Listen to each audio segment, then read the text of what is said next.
it became the defining issue of the election. I think that has happened, and I think that Alba has contributed very substantially to that. Secondly, we wanted to bring forward from Alba ambitious policies that we thought met the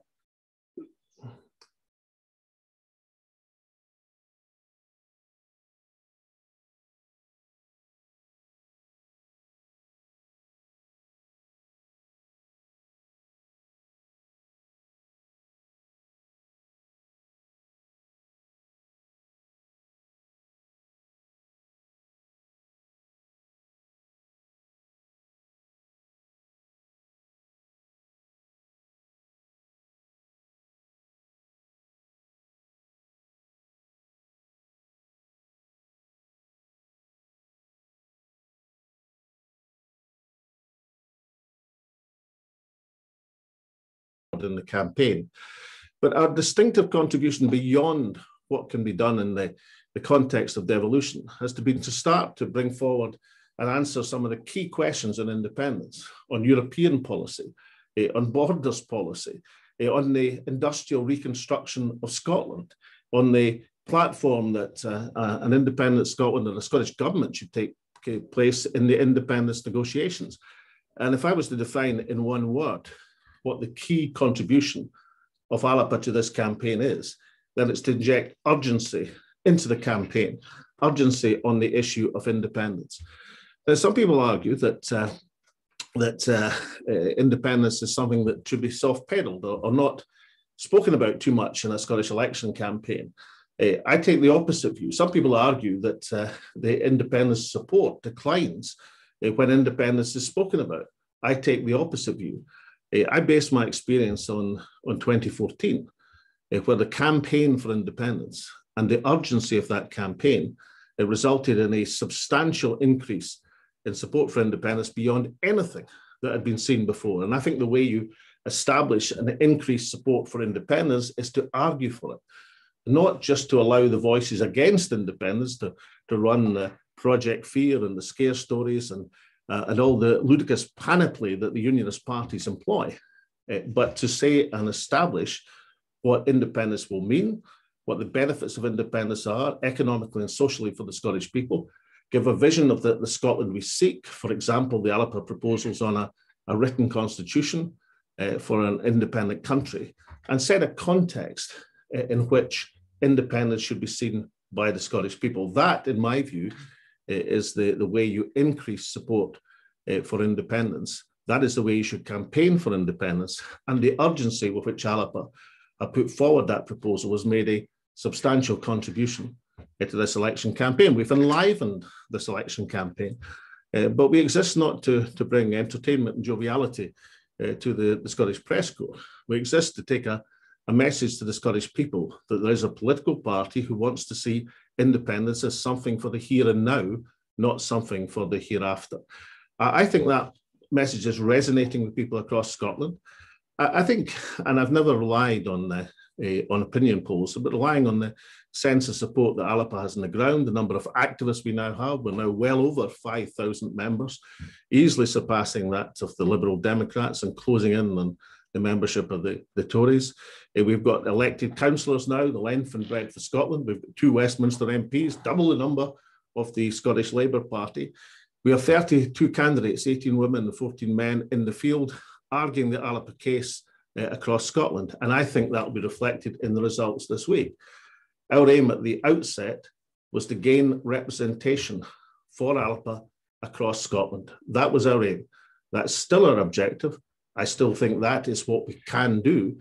And I note with some satisfaction, not relying on opinion polls, but there are now 7 opinion polls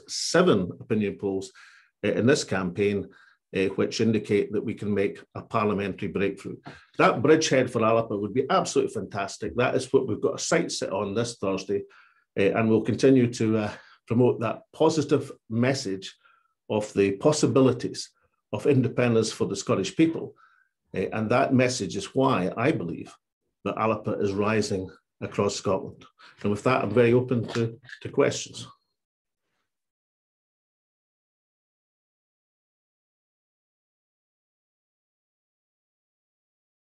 From the sun, Dan, Dan, I think it came up in the caption you were from the Daily Record, but Dan Davis from the Sun, I think. You first.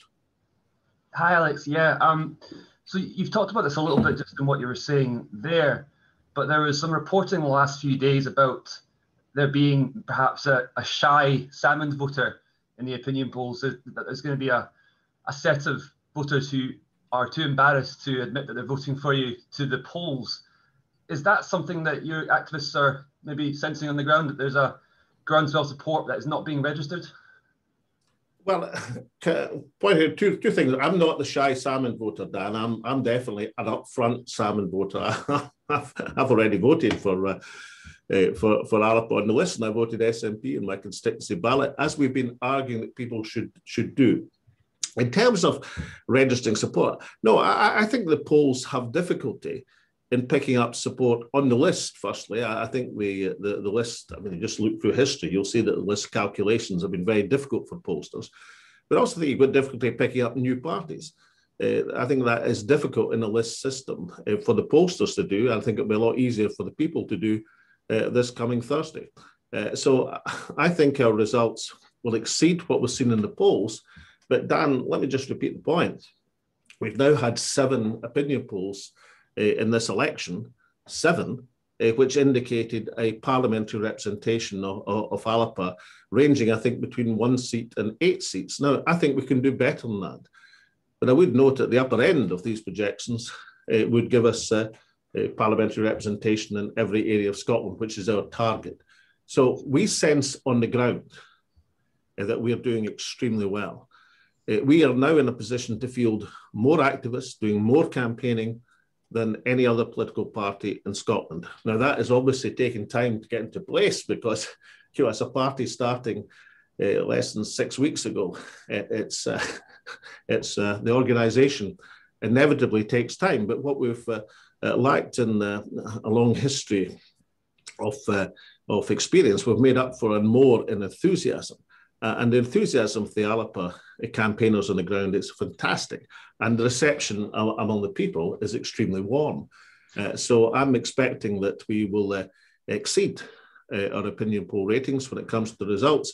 But I would point out that even on 7 of opinion polls would make the parliamentary breakthrough that we're seeking. Next question. Denise Finlay. So thank you for taking my question. Denise Findlay, New Media Group. I would like to ask you a question on your women and equality policy.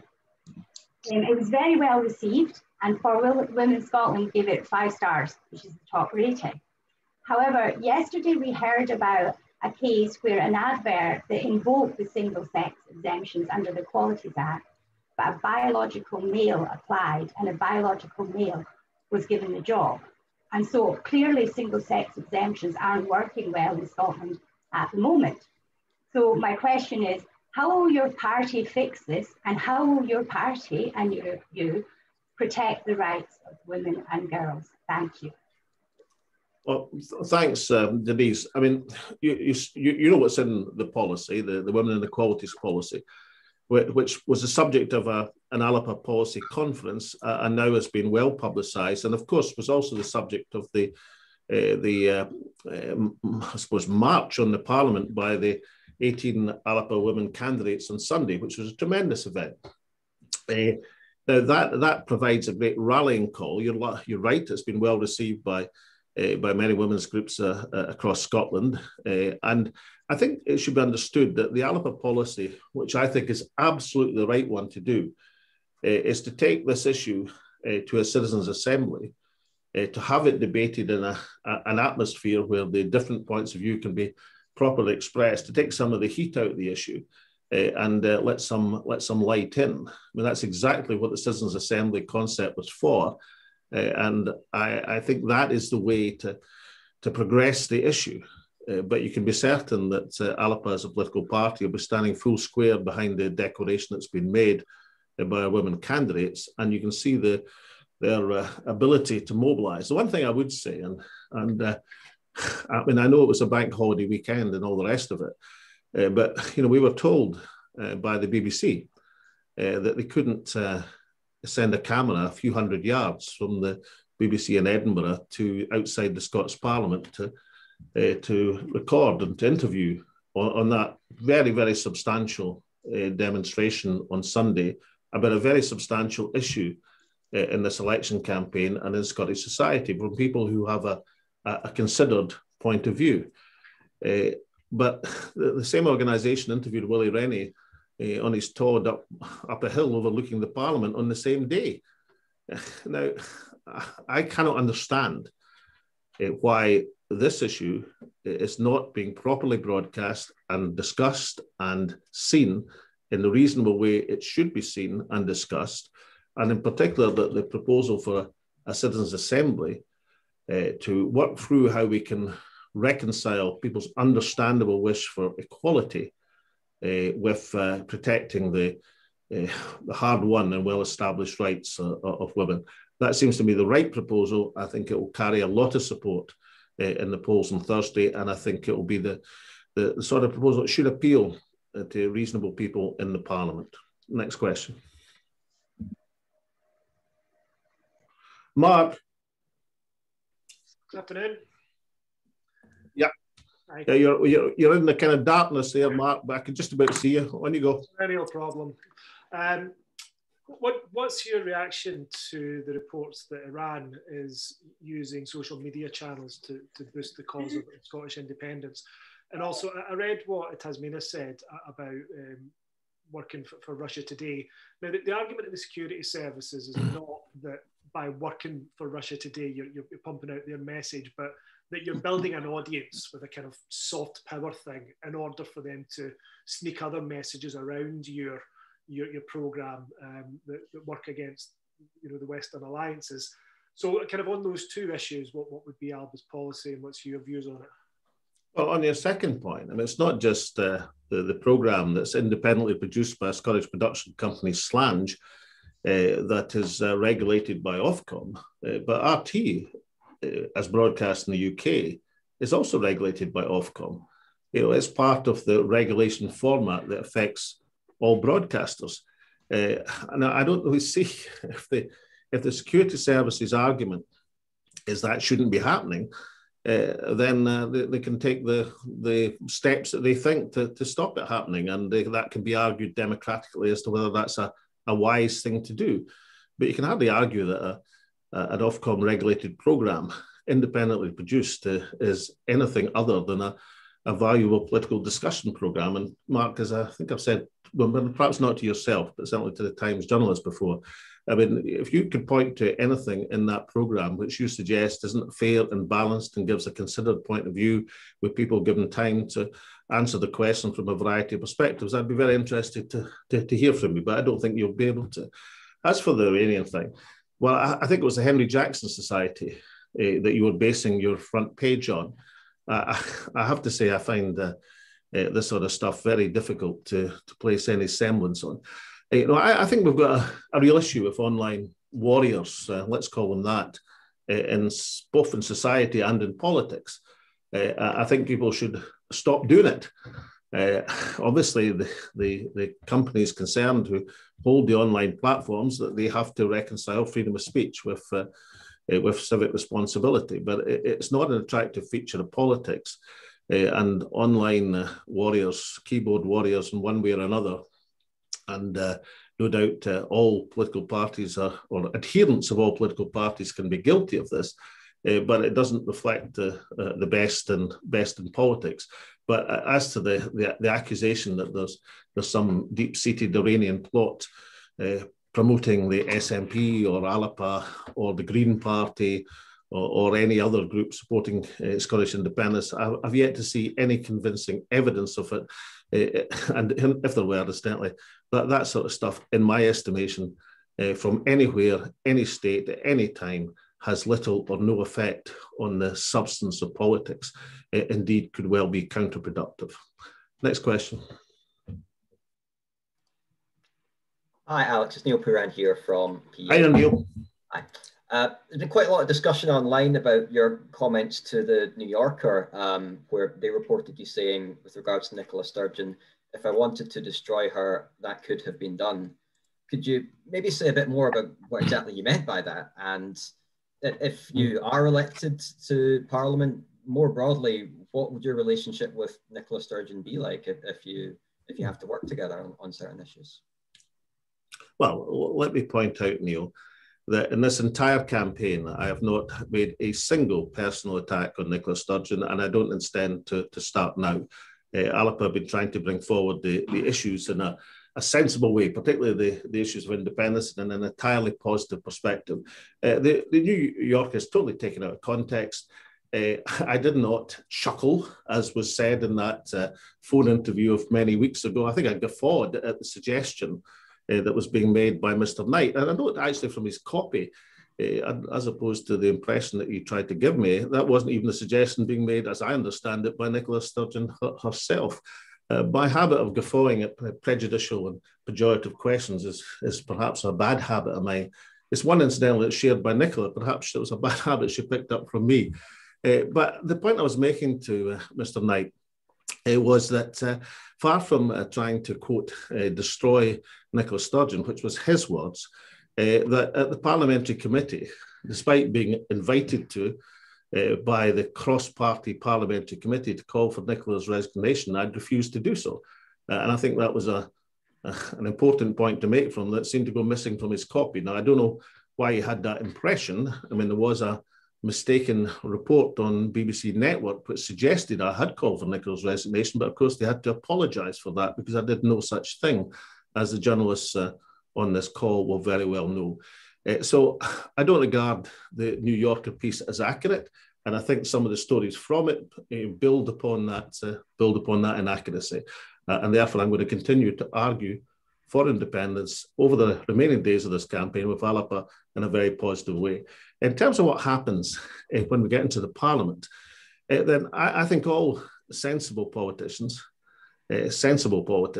accept the verdict of the people. And I count both myself and Nicola Sturgeon as sensible politicians. What I do know is if Alba established the bridgehead we are looking for in the Scots Parliament, then it will make sure that the case and cause of independence is carried forward with great urgency. And I think Alba will be the rallying point for those who see independence not for the hereafter, but for the here and now, is something that should be carried forward. And I also think, as I mentioned earlier, we've made, I think, we can establish and through the manifesto and the work on the Scottish economy and the reconstruction of the Scottish economy, through the paper we published on Alba and EFTA and the new relationship we should seek with Europe, given the circumstances have changed so dramatically over the last 7 years. And of course, the paper we published yesterday from Dr. Jim Walker on debt and assets and what would be our contribution to what the Scottish negotiating position should now be in these new circumstances. I think we can fairly say that Alba have been keen to engage in the detail and the mechanics of independence, as well as presenting a vision for the future of an independent country. Now, that's been a very positive contribution from Alba in this campaign.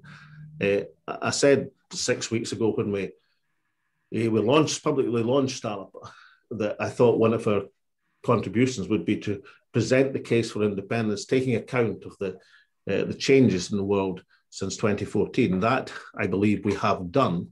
And I'm very proud indeed that Alba has been prepared and able to do it in that confined space of time, but with substance behind our arguments. I think that is essential for the people of Scotland to know that those advocating independence are putting forward the detailed thinking and framework as to how we get there and then what we do with our independence once we get it. Next question. Hi there, it's Alison McCallum from STV. Can you hear me? Yes, I can, Alison. Perfect. You've just said that your party would inject urgency into the campaign for independence and that you're based on your experience in 2014. Does that just show that you actually just want to replay history and you're not taking note of where the world is today? We're in the pandemic, people's lives have been turned upside down, and actually maybe not having urgency is what people are looking for. Also, you've mentioned the polls today. There are two polls out today, one at 2%, one at 3% for your party, which means there might not be a breakthrough. So if there is not that success you're looking for, if you personally are not elected, will you be stepping back from public politics? Well, Alison, firstly, the Salvation poll at 2%, as you probably know, let me say, predates the last three polls, showing us, I think, two from panel base and one for one in the Herald, showing Alba making a parliamentary breakthrough. Just at the dates of that being surveyed for, I think, Good Morning Britain, were before the next three polls. So you can check that for yourself. So I think we can argue that. In terms of the polls as a whole, as I've said, when the Sky poll today, I think was for 3%. I think the Sky accepted that it could well be Alba still made a parliamentary breakthrough. But, 7 polls showing a parliamentary breakthrough is a very reasonable position for Alba to say as a new political party that we are confident that breakthrough shall be made. So if I may, Alison, as we move into the last 2 days of the campaign, then we'll take the feeling we've got on the ground and the enthusiasm that we're seeing from Alba supporters and Alba canvassers and the Alba activists who are redolent with enthusiasm, the line from Bread for the Country, as an indication that we're going to succeed. I mean, hypothetical questions I sometimes will answer, but I always think it's better to hypothesize on success if you're going to do it. So let's hypothesize that Alba will indeed establish a parliamentary bridgehead. I think for those of us who are talking to lots and lots of people in this campaign and have the ability to do it, and that's really quite recent given the restrictions we've had, then I think they know that Alba is rising.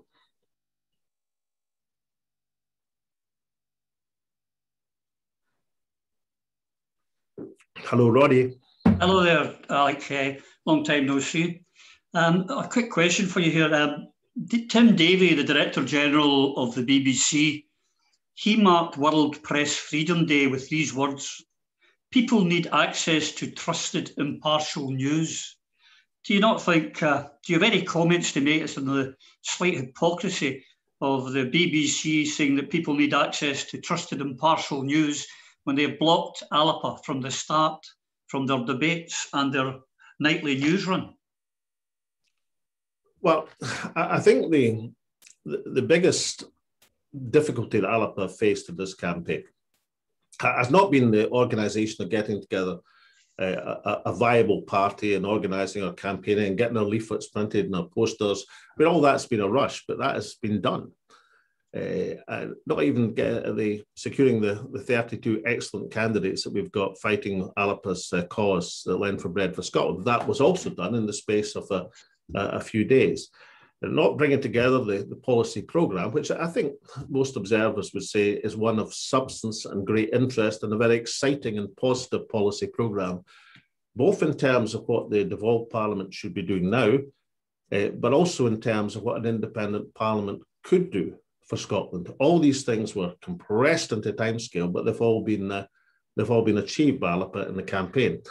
Our biggest single difficulty is breaking through broadcasting. Now, I'm going to exempt STV and Bauer Radio and Sky, where I know obviously any political leader of any political party would always think they should have more coverage. That's just part of the nature of politics. But these organisations, I think, within the confines, not that we agree, for example, of not being in the STV debate proper, but nonetheless, we accept that these organisations, I think, have done their best to fairly reflect the fact that there's a new political party with a distinctive point of view that on many opinion polls, 7, is going to gain parliamentary seats. And have given us airtime to say it. That's not been the case for the BBC. And the contrast between the BBC, who have many more outlets than all of the rest of you combined as far as broadcasting is concerned. I mean, I was interviewed yesterday by Michael Crick of Mail Online with his camera crew in the middle of Edinburgh. And if Mail Online can seek me out for interviews and seek Alba out for interviews, and it's, in my view, reasonable if the BBC would make more effort in that direction. But the biggest contrast that the BBC, I think, find it impossible to explain, and we've gone back to Ofcom with this example, is their decision of BBC Wales to include the abolish the Welsh Assembly Party as part of their main debate in BBC Wales and accord them the coverage that accords from being in that main debate in terms of the news programme, while they simultaneously exclude Alba in Scotland. And by any measurement, and by any look at the number of councillors, the number of MPs, the opinion polls suggesting a parliamentary breakthrough, that is an impossible contrast to explain why the BBC in Wales take one view and the BBC in Scotland take a totally different view. Incidentally, I'm not criticising the BBC in Wales. I think theirs is the right position, but it does seem that from the BBC as a whole, if you're as a party arguing for the abolition of the Welsh Assembly, then you get into the debate. If you're a party like Alba arguing for the abolition of the Westminster Parliament's control over Scotland, you get excluded from the debate. And that's why in a impish, plucky fashion that we projected the Alba symbol last night onto the BBC headquarters in Glasgow, trying to make the point that even if we're not being heard, that Alba will be seen. I should say I've been invited to an interview which I'm accepting with the BBC before the debate starts tonight. But I think most viewers would have enjoyed the idea of being free independence supporters supporting independence as party leaders in the debates and three opposing independence. That would seem to be a better balance of debate as well as it being of interest. And I also think, as the point I made earlier, it's really important that we get across the whys and wherefores of independence. We answer the questions on Europe, on currency. We answer the questions on negotiating positions on debt. We answer the whys of independence in terms of economic reconstruction. I think that's good for the independence campaign, but I think there is a public duty to allow that case to be heard. And up till now, at least, and there's only 2 days left, I think the BBC have manifestly failed in that public duty. Next question.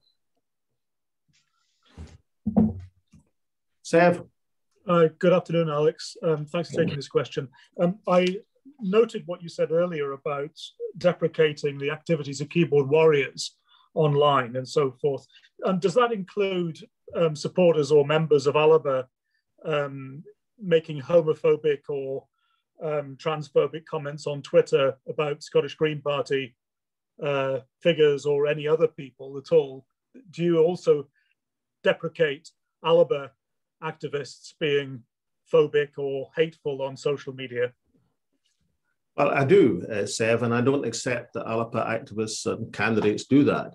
I know of one example of a candidate's press officer who liked somebody else's tweet, and when the candidate saw it, they immediately deliked the tweet. I mean, I know about that, but I have to say to you, Sev, you know, if we're swapping campaign stories, then let's remember that a Green Party candidate is under investigation for what seem pretty overt online threats of, and I'm not going to use the language, of physical intimidation of Alba candidates. I mean, I think most sensible political parties would accept that people, members, supporters, whoever it might be, step out of line on the social media. Incidentally, I draw a distinction between tweets which apparently threaten violence. I mean, that is at the way upper end of such stuff. But I think that political parties, if they're honest, that candidates occasionally, activists occasionally, members, supporters, whoever it might be, go over the score on the social media. I don't think they should do that. I think I deprecate that, and I think the social media tends to engender an atmosphere where otherwise sensible people step over the line, and they shouldn't do it. And that's my message, whether it's an Alba activist or anyone else. But I think before looking for specks of sawdust in the eye of Alba, I think the Scottish Green Party might have a look at the plank of wood in one of the people who is still a Green Party candidate in the northeast of Scotland.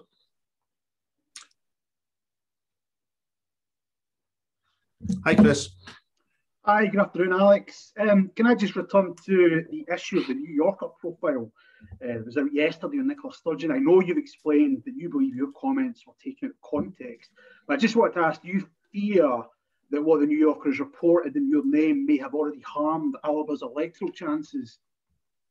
No, I don't, Chris, because I don't think people pay much heed to misreporting or misreporting. I think most people in Scotland who are aware of such things know that I refused the committee's invitation to call for Nicola's resignation. And most people who are aware of such things would be deeply suspicious of the pejorative way in which the New Yorker journalist presented that. And I've explained what was wrong with it. I mean, I have to, maybe I shouldn't cite her. I got a note from the Daily Mail yesterday asking me about it, which suggested that they doubted the provenance of the way it had been presented as well. Now, these were the words of the New Yorker journalist, not me. I've explained what happened, and I'm going to stick to Alba's position of being positive throughout this campaign. I also have noted online and elsewhere, Chris, that people have noted that I have refused in all circumstances to make personal criticism of Nicola Sturgeon in the course of this campaign. And I'll continue to do that because I think this campaign is about ideas and a positive vision of an independent Scotland. I think that is Alba's contribution to the campaign. And, you know, knockabout stuff of whatever kind, I think deflects from that. So I'm not going to do it. I'm going to stay positive and keep focused, as I said I would 6 weeks ago.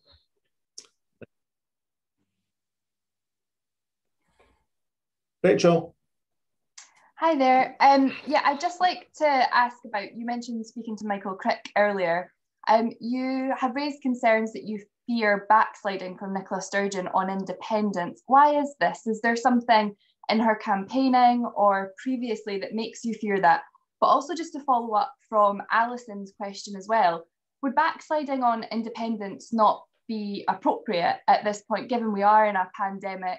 We don't know where the virus is going, how we're going to get rid of it, or recovery. So do you not think it would be acceptable in some way for Nicola Sturgeon to backslide on that promise? This is a valid, important disagreement in the campaign. I believe that independence is fundamental to Scotland's economic recovery. I also believe that Nicola Sturgeon is far better able to handle the implications of COVID than Boris Johnson is. And I think that was demonstrated certainly in the explanations and the way things were articulated over the last year.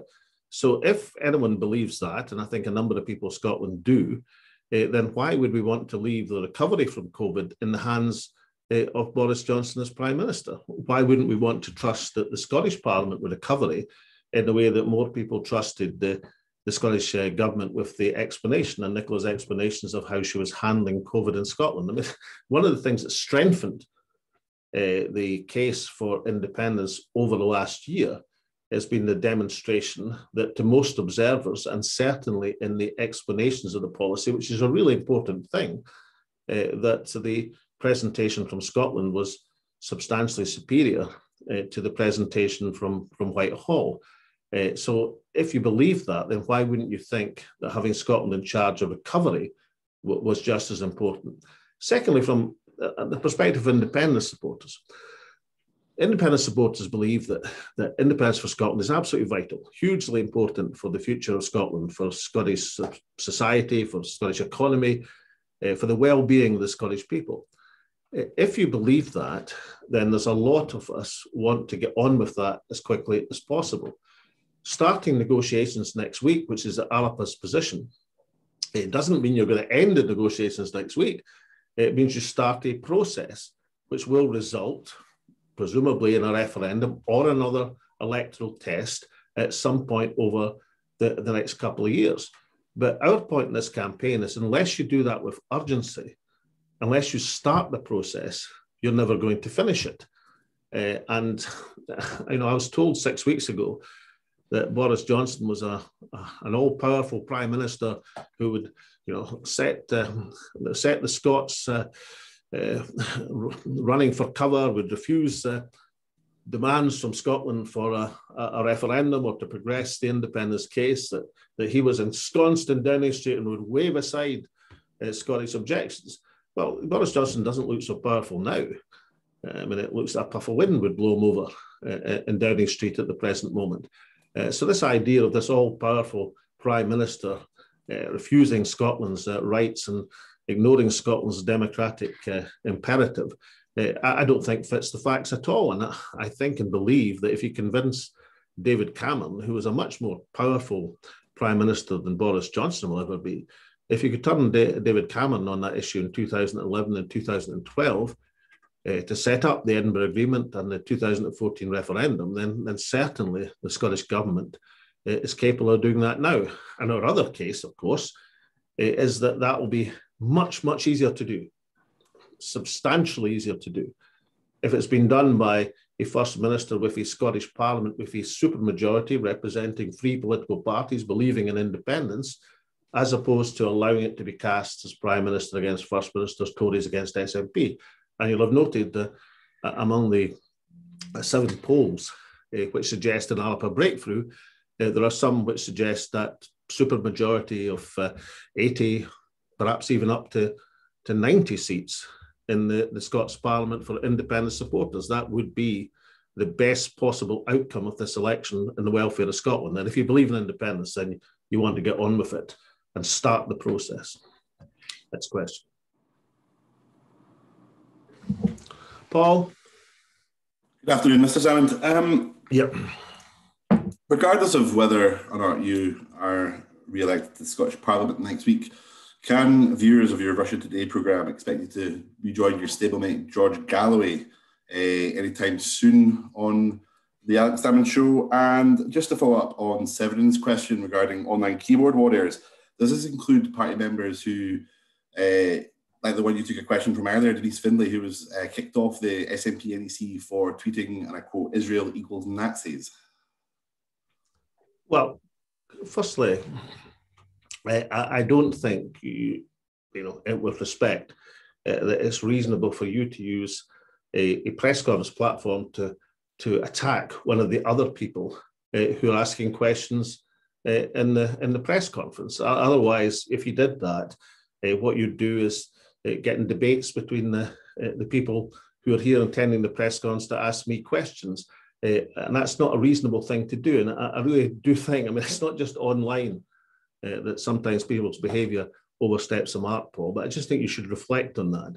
The second thing is, George Galloway is not a stablemate of mine, either politically or anything else. He has I understand, I don't know the precise circumstances of George's programmes in a variety of outlets, but there was no connection between George Galloway and the Alex Salmond Show, produced independently by Slange Media, by myself and Tasmin Ahmed Sheikh.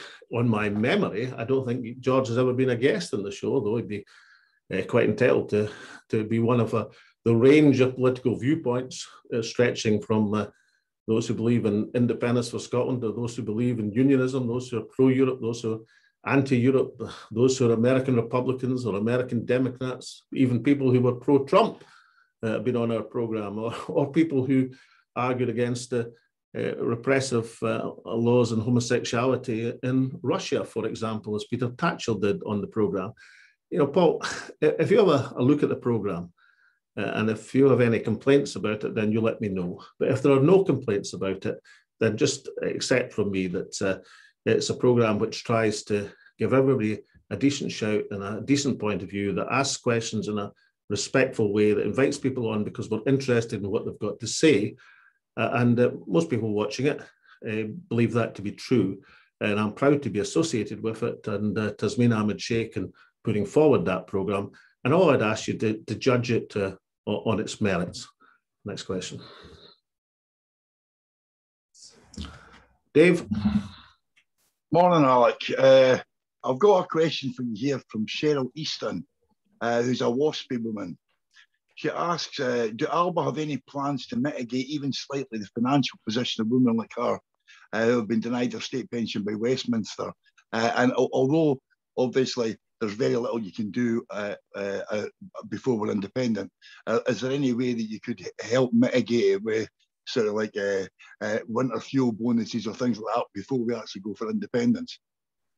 Yeah, it's dealt with in the manifesto. Most pensions policy, of course, is, as you rightly say, controlled by Westminster, but that doesn't stop MSPs campaigning on it and indeed the Alba MPs campaigning on it. And the particular aspects of the campaign for WASPI women we've set out in the manifesto because of its importance as an issue, not just because a number of people are caught up in this injustice, but because it is a matter of injustice. It's one of the great causes of pension policy is to rectify the injustice that has been done to WASPI women, and that's detailed in the manifesto. Can I just point out that in terms of what we think the Scottish Parliament can do, that the £500 payment to low-income Scottish families that we are proposing, which is part of the 5-point drive to eliminate family and child poverty in Scotland, but the £500 annual payment, in addition to current benefits, of course, includes low-income pensioner households, as well as households, people with families. So it's it's an important aspect, important practical aspect of the policy, which is good news for pensioners, but also good news for low-income people in Scotland to actually seize the opportunity as we move out of the COVID crisis to try and make sure that the world into which we emerge is going to be better in some respects than the world before the crisis and the tragedy. That's a very substantial proposal from Alba. Next question.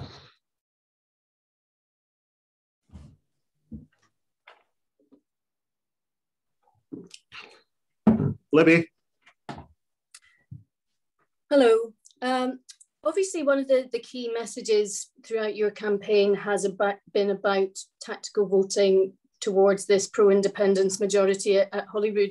And I just wanted to ask if you had any concerns that whilst you have successfully educated voters about using their regional vote differently, they are not yet persuaded that they're going to use it for your party. So you may end up with a pro-independence majority in Holyrood that's not the one that you were hoping for. And just following on from that, why do you think it is that so few voters think a coalition between the SNP and Alba would be good for Scotland? Thank you. On your second question, I presume because Alba supporters who've been paying attention to these press conferences know that I've repeatedly said that Alba is not seeking to be in government or be part of a coalition. I said it 6 weeks ago, and I've said it a number of times since. So, I mean, the fact that there are a number of people, and I think it was in the national poll that asked the question today, actually, and there was still a sizable number of people who thought a coalition between the SNP and Alba would be a thoroughly good thing. Obviously, they're ignoring my advice and not taking me at my word, Libby. But on that poll, incidentally, to take the first part of your question, and it's one of these online polls, but it's an online poll of national readers. Now, let's just take it as kind of read that most national readers will be pro-independence. So it's a sample of pro-independence supporters. Let's put it that way. But on that sample poll today, I think I'm right in saying that 33 or 36% of people of that section of society, of the independent supporters, the readers of the National, were intending to give Alba their vote on the list. More, about 40% plus, were intending to vote SNP, but less, substantially less, were intending to vote for the Green Party on the second vote. Now, I'll get the folk to, I mean, I think that poll's ongoing, but I'll get the update on the exact figures. I'm not claiming anything other than it is a pretty representative sample, or a pretty good sample of independent supporters, not a sample of the general population by any means, of course not, and not a observation or a panel-based poll from a authorised pollster. It's just an indication that the paper wanted to do of how its readership were thinking. But I think it's of interest and maybe suggests that life is full of unintended consequences, Libby. But it does indicate that at least, let's put it this way, a substantial section of independent supporters are intending to vote Alba on the list, the regional list vote. That the argument we put forward about that, that SNP votes are generally wasted on the regional list, and in fact, in some ways worse than wasted, of course, because they actually facilitate the election of unionist MSPs from Labour and Tory in particular on the list. Now, that argument, I think, is striking home with lots of people.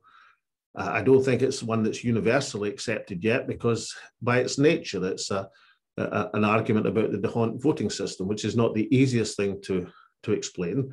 But nonetheless, I think there's a lot of indications that people are now better informed than they were at the start of this campaign, that Alba made a substantial contribution to that, and that lots of people who understand that and who see the system for what it is now are intending to vote for Alba on the regional list. But listen, the proof of the pudding will be in 2 or 3 days' time, and then we can discuss what did or didn't happen. But right now, I think Alba is rising across Scotland. Next. Hi, Alec. It's Dan here from The Telegraph. Hi, Dan. Hiya. I just wanted to ask, earlier you defended RT in response to Mark's pointed out they were regulated by Ofcom. You've obviously repeatedly attacked BBC Scotland. I just wonder how you would compare the sort of output, general news output, I'm talking out between BBC Scotland and RT in terms of, who's more impartial. And could I also ask about another part of the New Yorker article? Nicola Sturgeon was quoted talking about you, and she said, outside my mum and dad and my husband now, he has been the most influential and important person in my adult life. Somebody, I don't want to use this term too loosely, but somebody that I loved on a level. How does that make you feel when you hear the First Minister talking about you like that, saying she felt love for you? Do you feel sad at all that, the way things have gone between you two? Thanks. Well, I'm sure we both feel sad about the way things have developed. That's a very nice thing for Nicola to say, and that fully vindicates my position, which I would have done anyway, as making sure that I make no personal criticism whatsoever of Nicola in the course of this campaign, because people who are campaigning for independence should do that. I was going to say campaigning for independence together, but at least on the same side of the independence argument, who are trying to maximise the votes for independence in the Scots Parliament and trying to make sure there's as many MSPs as possible supporting independence. They should do that with mutual respect, and that's why I've made it an absolute rule that won't be a word of criticism personally from about Nicola from me in this campaign. And I mean, that is a very nice quote that you've cited to me. The question on look, I can say, well, let me say this. The programme for which I am responsible, the Alex Salmond Show, I would regard as more balanced than the political discussion shows I've seen in this election on BBC Scotland. And I think that is self-evident because in the show that I do, out with election time, of course, because it doesn't run in the election for obvious reasons, but we make a real effort to take people from a distinct point of view. I mean, obviously, we take more people from Scotland and Wales and Ireland than other programmes do, because the whole purpose of the programme is to get politics outside Westminster and take perspectives from out with the Westminster bubble, and that's been one of the intentions of the programme. But certainly we are extremely biased, and we give people of a variety of viewpoints as good a hearing as we possibly can. I don't think that's been the case for BBC Scotland. Instead, I should clarify, I don't blame the journalists. I think the journalists are not in charge of the programme time. A number of BBC journalists in this campaign have paraphrased their request for information by saying, or suggesting at least, that or making it clear that they're not responsible for the overall direction of BBC output. And I fully understand that. And the BBC has some very fine journalists who work for them. But as an organisation, the BBC are guilty of a calamitous failure in terms of their obligations as a public service broadcaster. They'd be guilty of it in any election at any time by not according Alba the respect which our support, our membership, our parliamentary representation, our elected councillors, and indeed the 7 opinion polls showing a parliamentary breakthrough would accord. It would be a dereliction of their duty in any election. In this election in particular, it's much more than that, because as we all know, because of COVID, the campaigning activities that any political party have been able to do on the ground have been much curtailed. Now, that is a problem for all political parties, but it's a bigger problem for a political party which has a large active membership like Alba has, and you would normally be able to deploy that membership in all sorts of ways in terms of grassroots campaigning, some of which are restricted at the present moment.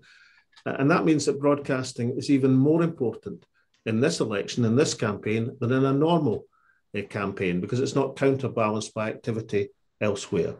And I think the failure of BBC Scotland to reflect that is going to be a blot on their reputation as a broadcaster for years to come. And if Alba are successful, as I hope and believe we shall be in particular, then there'll be huge questions asked about the role of the BBC in this campaign. Not just, Daniel, in terms of the debates, although I do think the contrast between the BBC in Wales and the BBC in Scotland is impossible to explain. Impossible to explain. But also in news coverage. I gave the example of the Women's Declaration in front of the Parliament on Sunday, a substantial issue, substantially pursued with a variety of opportunities to cover it in news value terms and just ignored in broadcasting terms by the BBC, but also just the rota which the BBC use. In every programme, they mention the 5 major parties, as they put it. There's 2 problems with that. One is that definition of major parties. It was ruled out by Ofcom in the 2017 consultation. It still seems to exist in BBC Scotland. And secondly, the disparity is extraordinary. By any reasonable term, Alba have a chance, let's put no higher than that, of gaining the sort of support that Liberal Democrats are going to get. Any reasonable estimation of this campaign have a chance of doing that in this election.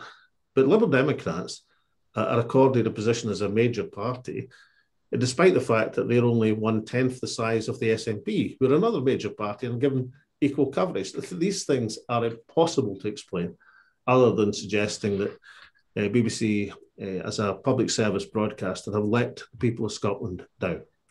Next question.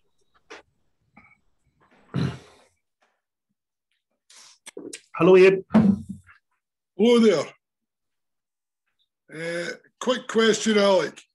If we manage to get representation in Parliament from Saturday at the count, do you expect the BBC to have to evaluate how any future referendum would be carried out and the balance on the programme to reflect the new reality of 3 pro-independence parties opposed by 3 unionist ones? I would both expect that, but I would have thought that any broadcaster would welcome that. I mean, it actually is a problem in broadcasting terms to have a balanced debate. Let's put it no higher than this, that we have a population in Scotland who are roughly equally divided on the constitutional question between independent supporters and supporters of the union.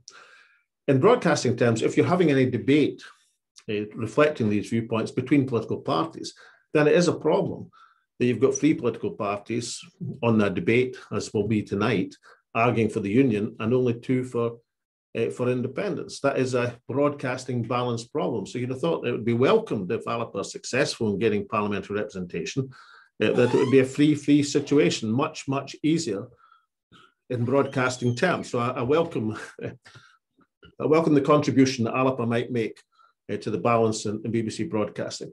Now, in terms of, since I've spoken about this a number of times, in terms of what you do about this, yes, of course, I make my views on it clear, as you'd expect me to do. But the basic thing that Alba is doing in this campaign is not taking the broadcasting ban from the BBC lying down. We've just redoubled our efforts at community level.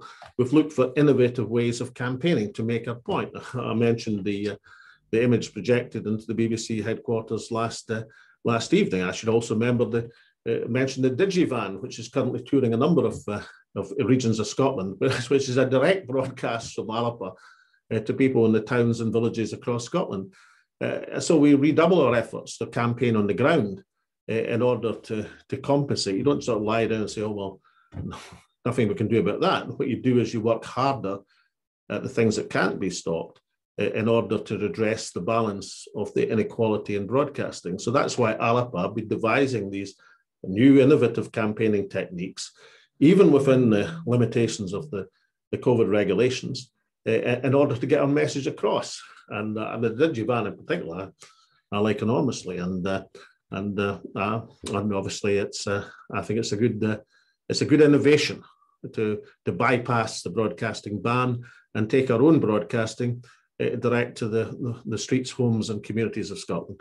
Next question. Hi there, it's Alistair Grant. Hello, Alistair. Hiya. You've been a little bit vague in the past about what actually constitutes a supermajority in the Scottish Parliament. You seem to indicate earlier on, just in today's briefing, that 80 seats would be a supermajority. Is that the cut-off for you? 80 seats, would that be a supermajority? And just a couple more questions as well. How much picking up?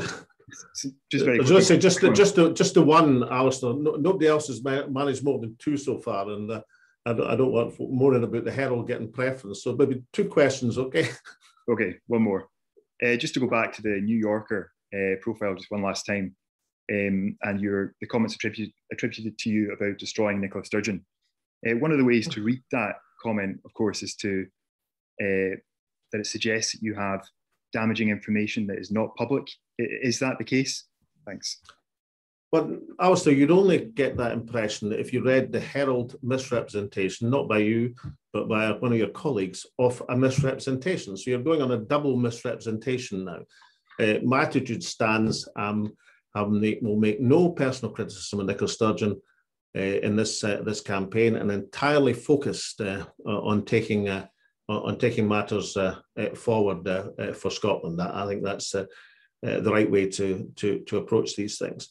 In terms of rephrase your first question, Alistair, because I wasn't sure. I may have interrupted you just as you were coming to the point. Your first question again. It was just about trying to get an actual definition as to how many MSPs are the majority. Because you seem to indicate that 80 seats would be. Again, this was another Herald definition, incidentally, which when Alba introduced the concept of a supermajority, which has become one of the key words in this election campaign. Supermajority is reasonably well known, if not incredibly well understood. We meant nothing more than to say that we thought the Scottish Parliament position would be immeasurably strengthened if you're not dealing with a 50-50 split or a marginal situation with more independence MSPs than unionist MSPs. But the bigger that majority was for independence, the greater the influence of the Parliament would be. And we said that the independence negotiations should include the Parliament, not just the government. And we set forward the idea for the Constitutional Convention, for a standing committee of the Parliament and Independence, for the Independence Commission, by which that could be done. And that was the point we were making, that the stronger the majority for independence, the stronger Scotland's hand becomes with Westminster. Now, we weren't trying to put a 2/3 figure on it. I think it was one of your colleagues who did that. They were just trying to say a supermajority. The more MPs supporting independence, the more super the majority is. And I was merely noting that I think the two polls at the weekend, on these polls, I think I'm right in saying, had between the SNP, the Greens, and Alba, had the numbers of projected MSPs supporting independence at something like 78 or 79, which is why I mentioned the figure 80. Now, I don't think that is the top on this, incidentally. I think if more independent supporters shift on the regional list, as they realise the power of that argument, because in both of these polls, the SNP would gain no seats in the list at all, none whatsoever. Despite the number of people voting for them still in the list, that would register no MSPs at all in either of the polls. That is both of the panel-based poll in the Sunday Times and the BMG poll in the Herald. No list seats for the SNP. And as that argument gets across, there is a potential to take that figure from 78, 79 to higher than that. So 80 is not the limit, nor do we have an exact number. The more number of independent supporting MPs, the more super the majority becomes. The more there is a super majority, the stronger the Scottish Parliament's influence in the independence negotiations will become, and the stronger Scotland's hand becomes in seeing off Boris Johnson or whoever is there by the time we come to the negotiations. I think we'll have to watch our timing because I've got to get down to Glasgow to do a BBC interview. Left. Okay, off we go. Who's next? It's Chris Green from the Eye here. Chris, hi. Just a quick question. Can I ask what you will do in the scenario that you personally fail to be elected, but perhaps another one of your candidates is elected? Will you pass the leadership to them effectively, or will you continue to pull the strings behind the scenes? And would that be an appropriate thing to do you think? Well, can I go back to my question about hypotheticals, Chris? You hypothesize on success, not on failure. But in terms of who the Alba leader is, under any circumstances, the Alba leader will be elected annually by the Alba Annual Conference, the first inaugural conference of which will be in June, on a one-member, one-vote basis, according to the Alba Constitution. So each and every year, the Alba membership will get the opportunity to choose who should lead Alba as a political party. Rightly, the Alba Constitution is well worth a look at, incidentally. I think it was drawn up by Laurie Flynn and his committee, but I think it's it's a model constitution. I mean, all constitutions have their pros and cons, but it's pretty good. It's as a progressive constitution for a modern political party. I think the Alba Constitution is right up there. It's a first-class effort, and one of the things it designates, Chris, is that the Alba leader will be elected annually by one member, one vote, and announced at the Alba Annual Conference, which takes place in June. Right, last question.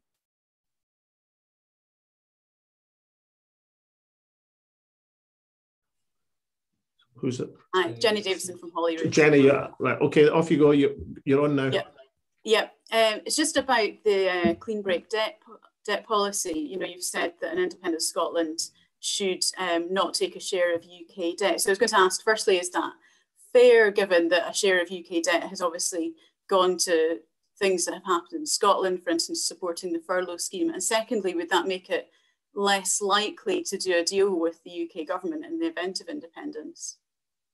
Well, I mean, it's a very good question, because this is exactly what I believe should have been the meat of this election campaign. Not the only meat. I mean, I think it's entirely reasonable for this elections to be discussing COVID and its aftermath, and the coronavirus, and the economic recovery, the assault on poverty, the question of women's rights in society, the ideas that Alba brought forward. I think it's entirely certain that these should be issues as well. But I also think in an election which is effectively going to decide whether Scottish people want to advance the constitutional question and the timescale in which they want to do it, then I think we should have had a lot more debate on the nuts and bolts, on the framework for independence in the modern world, on Europe, on economic reconstruction, and on debt and assets. But the straight answer to your question is entirely fair, Gina. Entirely fair. Why? Because 90% of UK Treasury debt since 2010, actually, but virtually all of it during the pandemic has been financed through quantitative easing, through money printing on the Bank of England. Now, that is a liability for the Treasury, which is a public institution, but it's an asset for the Bank of England, which has that debt on its books. So it equalizes in terms of the public sector. It's done through the device of quantitative easing. So why is it entirely fair, Gina, and why the situation is substantially different from even 2014, where I think about 25% of UK public debt was due to quantitative easing? And it's totally transformed now. And why it's entirely fair is if Scotland were apportioning a share of the liability, would be equally entitled to a share of the assets held by the Bank of England. Now, as you may remember, in 2014, as First Minister, I put forward the proposal that we should share assets and share liabilities, that we should be in a monetary union with the Bank of England, maybe renamed, of course, but who knows, but nonetheless, a central bank, which would be covering the rest of the UK and Scotland, however it was named. That proposal was roundly rejected by the then Chancellor George Osborne, and indeed not just by George Osborne, but by the previous Chancellor Alistair Darling and by the leaders of all the unionist parties. And I have no indication that any of them have changed their mind.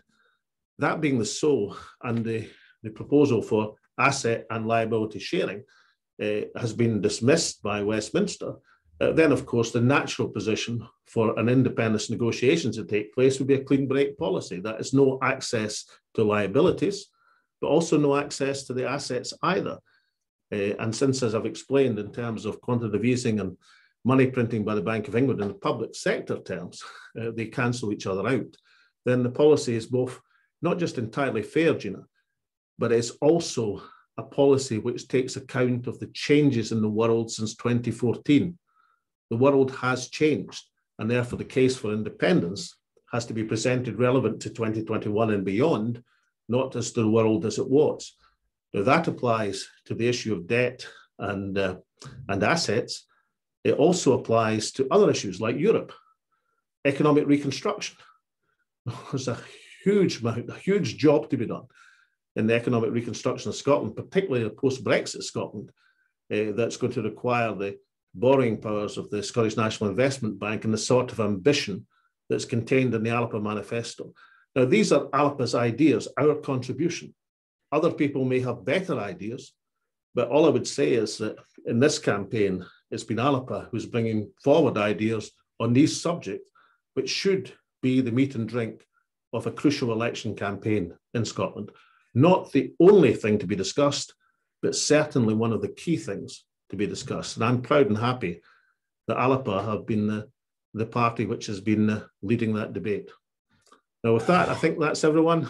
I'm told I'm overdue and I don't want to be late for the BBC for very obvious reasons. So thank you very much to everyone. And thank you for your coverage in the campaign. We've still got a day or two of campaigning left, of course, and no doubt I'll see some of you as I go around the country. But thank you very much. Bye-bye.